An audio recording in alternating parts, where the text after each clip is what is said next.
오늘은 전월세 재계약에서 가장 흔하지만 가장 많은 분쟁이 생기는 임대차 합의 갱신에 대해 말씀드리겠습니다. 먼저 전월세 계약 연장은 크게 세 가지 방식이 있습니다. 첫 번째, 계약 갱신 청구권, 두 번째, 묵시적 갱신, 그리고 오늘 핵심 주제인 세 번째, 합의 갱신입니다. 계약 갱신 청구권과 묵시적 갱신은 비교적 많이들 아시고 우리가 실생활에 적용하는 것에 실수가 적지만 집주인과 무심코 몇 마디 하고 많은 합의 갱신에는 많은 분쟁이 발생하고 소송까지도 갈 수 있는 문제가 될 수 있습니다. 전세 등 임대차 계약 만료 시점에 계약을 다시 하는 임대차 합의 갱신 계약이란 임대인 집주인과 임차인 세입자가 만나서 서로 조건을 협의한 뒤 새로운 계약을 다시 하는 방식입니다. 가장 흔하고 가장 단순해 보이지만 큰 문제가 발생할 수 있습니다. 가장 큰 문제는 이 방식이 임대차 보호법에서 규정하는 조항 중 가장 보호가 약하다는 겁니다.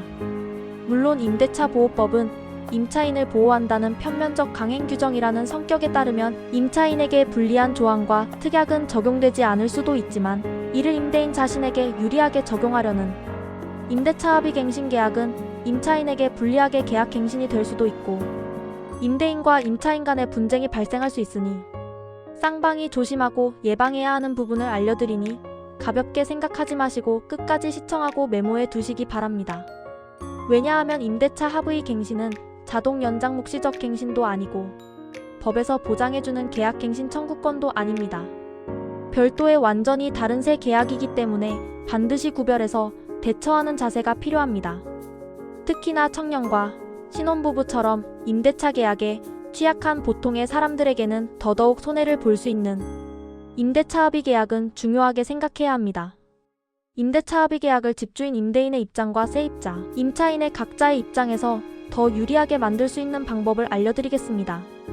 한마디로 결론을 말하면 특약에 무엇을 쓰느냐에 따라 결과가 완전히 달라진다는 것입니다. 먼저 합의 갱신에서 임대인에게 유리한 특약부터 보겠습니다. 임대인은 합의 갱신을 할 때 임대료 인상 제한을 받지 않습니다. 즉, 계약 갱신 청구권처럼 5% 범위 내에서 임대료 인상 제한이 없습니다. 그래서 10%, 20% 인상도 합의만 되면 가능합니다. 또 하나, 계약 임대차 기간도 자유롭습니다. 2년이 아니라 1년 계약, 6개월 계약도 가능합니다. 이 말은 곧 세입자의 거주 안정성이 약해진다는 뜻입니다.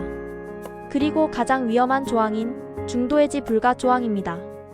계약 기간 중 해지 불가 이 문구 하나 들어가면 내가 급하게 이사해야 할 경우 이사 자체가 막히는 경우가 많습니다. 여기에 더해서 중도해지 시 위약금까지 설정하는 경우도 있습니다. 이때는 나가고 싶어도 돈 때문에 못 나가는 상황이 생깁니다. 또 자주 보이는 게 갱신 청구권 포기 특약입니다. 이 특약에 사인하는 순간 다음 계약에서 법적 보호를 주장하기 어렵습니다. 관리비 인상, 원상 복구 범위 확대, 하자, 책임 전가, 실거주나 재건축 시 즉시 계약 종료 조항도 모두 임대인에게 유리한 특약입니다. 반대로 임차인에게 유리한 특약도 분명히 있습니다.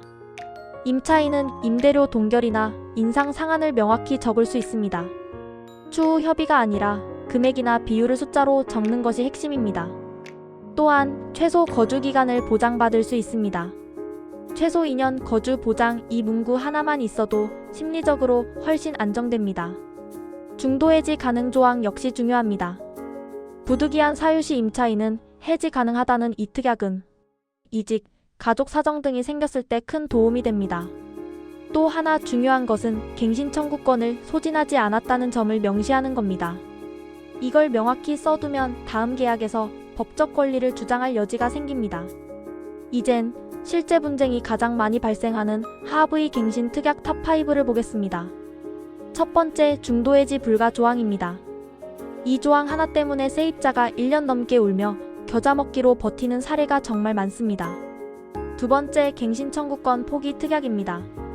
사인할 땐 몰랐다가 다음 계약에서 갱신 청구 권리 없습니다 라는 말을 듣는 경우가 많습니다. 세 번째, 임대료와 관리비 인상 특약입니다.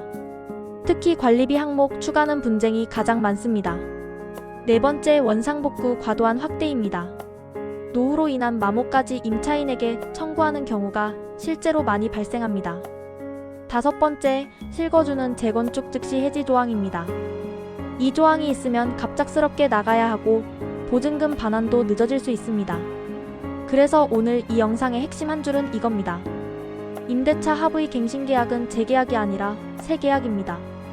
무심코 사인하는 순간 계약 갱신 청구권도 묵시적 갱신의 보호도 적용되지 않을 수 있습니다. 임대차 합의 갱신 계약을 하실 때는 그냥 연장하는 거니까 괜찮겠지 이 생각이 가장 위험합니다. 특약 한 줄 문장 하나가 앞으로 2년을 좌우합니다. 계약서에 사인하기 전에 반드시 특약을 한 줄씩 읽어보시고 이 영상에서 말씀드린 내용과 비교해보시기 바랍니다. 이상입니다. 공감하신다면 좋아요, 댓글, 구독 부탁드립니다.